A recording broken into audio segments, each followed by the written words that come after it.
भारत में भाषाएं, धर्म और लोक परंपराएं भले ही अलग हो, लेकिन संस्कृति ही वह बंधन है जो सबको जोड़ती है।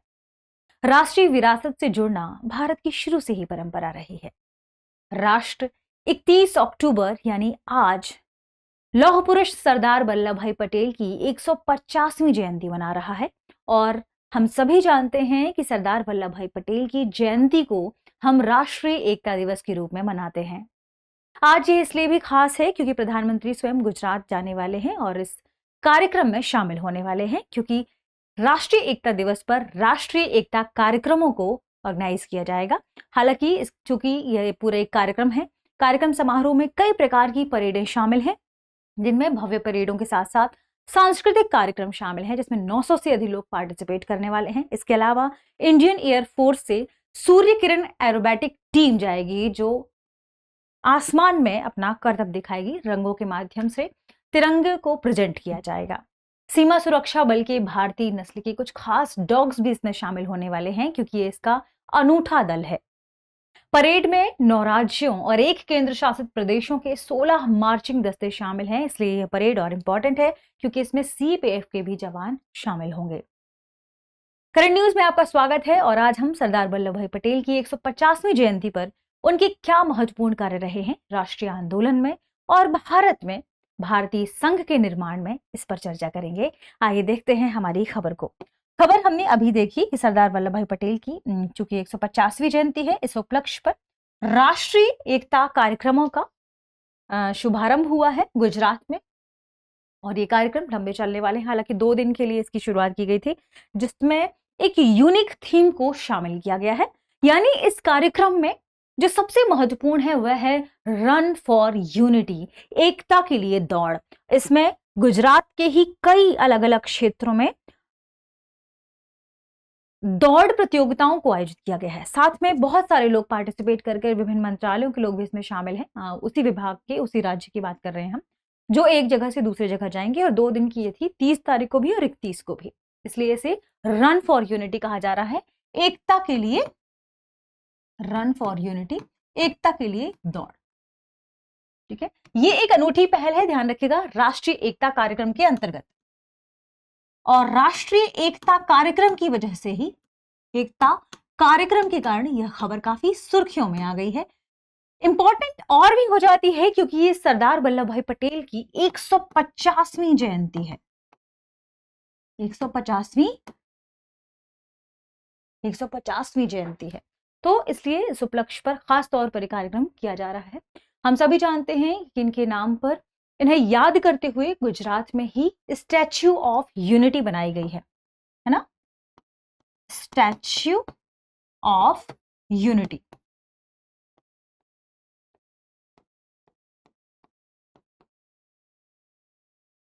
अब आपको कमेंट सेक्शन में बताना है कि स्टैच्यू ऑफ यूनिटी को कहां पर और किस संगठन के अंतर्गत 8वें अजूबे के रूप में शामिल किया गया है। ठीक है, स्टैच्यू ऑफ यूनिटी की बात करें, 182, आप देखिए, इसे भी आपको कमेंट सेक्शन में बताना है क्या खास फैक्ट है इसके बारे में। हम जानेंगे इस कार्यक्रम में शामिल जो भी महत्वपूर्ण पहलू हैं उनके बारे में, और राष्ट्रीय एकता दिवस के बारे में। राष्ट्रीय एकता दिवस क्यों मनाया जाता है? राष्ट्रीय एकता दिवस मनाया जाता है सरदार वल्लभ भाई पटेल की जो सबसे महत्वपूर्ण कार्य था, भारत की 500, जब भारत स्वतंत्र हुआ उस समय कुछ विरासतें थी जो भारतीय संघ में शामिल नहीं थी, जिनमें 560 से भी अधिक विरासतों को भारतीय संघ में शामिल करने का कार्य किया था सरदार वल्लभ भाई पटेल ने। और इन्होंने भारत को एक सूत्र में बांधने का प्रयास किया। इसलिए ऐसा कहा जाता है कि इन्होंने भारत में एकता बनाने के लिए काम किया। इसलिए इस दिवस को याद करने के लिए राष्ट्रीय एकता दिवस मनाया जाता है, तो इसलिए ये इंपॉर्टेंट है। इसकी थीम क्या है? इस बार जो 150वां है, इंपॉर्टेंट है, तो इसकी थीम है एक भारत आत्मनिर्भर भारत। ठीक है, एक भारत आत्मनिर्भर भारत, आत्मनिर्भर भारत। ठीक है, इस दिवस को मनाने की शुरुआत कब हुई थी ये भी इंपॉर्टेंट है, क्योंकि बहुत पहले तो ऐसे शुरू नहीं किया गया था। स्टैच्यू ऑफ यूनिटी कब बनी? 31 अक्टूबर 2018 को। ये ध्यान रखिएगा, विश्व की ऊंची प्रतिभा में शामिल है। और कहां पर? तो नर्मदा वाला जो हिस्सा है जहां पर सरदार सरोवर बांध बना है, उसके सामने इस स्टैच्यू ऑफ यूनिटी को बनाया गया है। जो राष्ट्रीय एकता दिवस है इसका मनाने का उद्देश्य यही था कि उनकी जो सरदार वल्लभ भाई पटेल की जो भावना थी एकता को लेकर आगे बढ़ने की, उसे और भी देश में सशक्त किया जा सके। तो इसीलिए इस पूरे कार्यक्रम को आयोजित किया जा रहा है, जिसमें परेड में 9 राज्य और एक केंद्र शासित प्रदेश के 15 से 16 जो मार्चिंग दस्ते हैं वो शामिल होने वाले हैं। ठीक है, तो ये प्रोग्राम इंपॉर्टेंट हो जाता है, ये दिवस भी इंपॉर्टेंट हो जाता है। थीम हमने देखा, उद्देश्य हम जानते हैं, नागरिकों में राष्ट्रीय एकता, अखंडता और सुरक्षा की भावना को जगाने के लिए। तो नागरिकों में एकता, जिसे हम राष्ट्रीय एकता के रूप में जानते हैं, अखंडता और सुरक्षा, अखंडता और सुरक्षा की भावना को जगाने के लिए। ठीक है, की भावना को जगाने के लिए खास इंपॉर्टेंट फैक्ट। अब एक और बात कि सरदार वल्लभ भाई पटेल इतने इंपॉर्टेंट क्यों हैं, क्योंकि उन्होंने क्या क्या योगदान दिए हैं, ये जानना जरूरी हो जाएगा। तो हम जानते हैं सरदार वल्लभ भाई पटेल के महत्वपूर्ण योगदानों के बारे में। ये ध्यान रखिएगा कि इस दिवस को मनाने का थीम ये था, 560 से भी अधिक रियासतों को भारतीय संघ में शामिल करने का जो कार्य इन्होंने किया था, ये इसकी वजह से इस दिवस को मनाया जाता है। ठीक है, तो राष्ट्रीय एकता की भावना को बनाए रखने के लिए, उनकी भूमिका को याद करने के लिए इस दिवस को मनाया जाता है। बात कर लेते हैं सरदार वल्लभ भाई पटेल की भूमिका के बारे में। सबसे पहले इनका जन्म ध्यान रखिएगा, इनका जन्म 31 अक्टूबर 1875 को हुआ था। 31 अक्टूबर 1875। ठीक है, गुजरात में भी कहा, नाडियाड, ये नोट करने वाला है, ध्यान रखेंगे। ये जो किस परिवार से थे, तो ध्यान रखें, ये लेवा पाटीदार परिवार से संबंध रखते थे। इन्होंने इंग्लैंड में जाकर विधि अध्ययन किया, कानून की पढ़ाई की। इन्हें रोमन विधि के लिए कुछ सम्मान भी दिए गए और वर्ष 1913 में ये भारत लौटे, बैरिस्टर की उपाधि लेकर ये भारत लौटे। ठीक है, तो वर्ष 1913 में बैरिस्टर की उपाधि लेकर ये भारत लौटे थे और फिर भारत में इन्होंने बहुत सारे कार्य किए। ये अपने दृढ़ संकल्प और दृढ़ दृष्टिकोण के कारण जाने जाते हैं। दृढ़ संकल्प व दृढ़ दृष्टिकोण के कारण लौह पुरुष के नाम से जाने जाते हैं। तो इन्हें लौह पुरुष क्यों कहा जाता है, क्योंकि दृढ़ थे, और लोहा जितना कठोर होता है, दृढ़ होता है, इसलिए उन्हें कहा गया कि दृढ़ संकल्प और दृढ़ दृष्टिकोण के कारण वो भारत के लौह पुरुष माने जाते हैं। ठीक है, उन्हें राष्ट्रीय एकता का प्रतीक माना जाता है, उन्हें समुत्थानशीलता का प्रतीक माना जाता है। तो एक और शब्द, राष्ट्रीय एकता के प्रतीक, राष्ट्रीय एकता, ठीक है, के प्रतीक के रूप में इन्हें जाना जाता है। ठीक है, भारतीय आंदोलन में, जो राष्ट्रीय आंदोलन हुआ था भारत में, उसमें इनकी क्या भूमिका है, तो महात्मा गांधी से प्रेरित होकर ये स्वतंत्रता संग्राम में शामिल हुए। इन्होंने मुख्य रूप से पार्टिसिपेट किया खेड़ा सत्याग्रह में और बारदोली सत्याग्रह में। तो ये दो बहुत इंपॉर्टेंट फैक्ट है इनके बारे में। पहला है खेड़ा सत्याग्रह, ठीक है, वर्ष 1918, और दूसरा है बारदोली, अब कहीं बारदौली भी मिलेगा, लेकिन बारदोली सत्याग्रह 1928। किन विषयों को लेकर ये सत्याग्रह चले? खेड़ा सत्याग्रह की बात करें तो जो 1918 में चला था, ये उस समय सूखे के कारण जो फसल खराब हुई थी, तो उन किसानों के लिए ये कर की छूट की मांग कर रहे थे। सूखे के कारण जो फसल खराब हुई थी, उन किसानों के कर में छूट की मांग कर रहे थे। इसके लिए खेड़ा सत्याग्रह चलाया गया। बारदोली सत्याग्रह क्यों चलाया गया था? बारदोली सत्याग्रह चलाया गया था 1928 में अनुचित कर वृद्धि के विरुद्ध। तो अंग्रेजों ने जो अनुचित कर में वृद्धि कर दी थी, उस अनुचित कर वृद्धि के विरुद्ध विरोध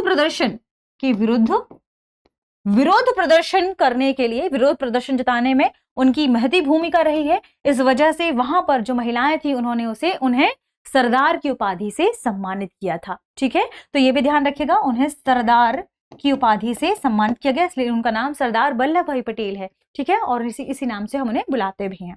तो बारदोली की बात की, खेड़ा सत्याग्रह की बात की, इन्होंने असहयोग और सविनय अवज्ञा आंदोलन में भी पार्टिसिपेट किया था, और 1930 में नमक सत्याग्रह में पार्टिसिपेट किए, शामिल हुए। तो 1930 में नमक सत्याग्रह में शामिल हुए, नमक सत्याग्रह में शामिल हुआ, इसके लिए उन्हें गिरफ्तार भी किया गया था। और भी फैक्ट है इनके बारे में, क्या ये कांग्रेस के 40वें अधिवेशन के अध्यक्ष रहे हैं। 1931 में, ध्यान रखें, 1931 में जब गांधी इरविन समझौता हुआ था, ये कांग्रेस के 40वें अधिवेशन, कांग्रेस के 40वें अधिवेशन में भी शामिल रहे हैं, ठीक है, ये ध्यान रखिएगा, इंपॉर्टेंट फैक्ट है। जब बात आती है 1942 की, बात आती है भारत छोड़ो आंदोलन की, तब भी उन्होंने महात्मा गांधी से प्रेरित होकर पार्टिसिपेट किया और अपना सहयोग दिया भारत को आजाद कराने में। इसके बाद उन्हें कारावास भी हुआ, दंड की सजा भी सुनाई गई थी, ठीक है, ये ध्यान रखिएगा। हम ये भी जानते हैं कि सरदार वल्लभ भाई पटेल ने भारत को आजादी मिलने के बाद भी कुछ महत्वपूर्ण पहलुओं पर काम किया है। जैसे हम बात करते हैं कि उन्होंने रियासतों के एकीकरण में एड़ी चोटी का जोर लगाया।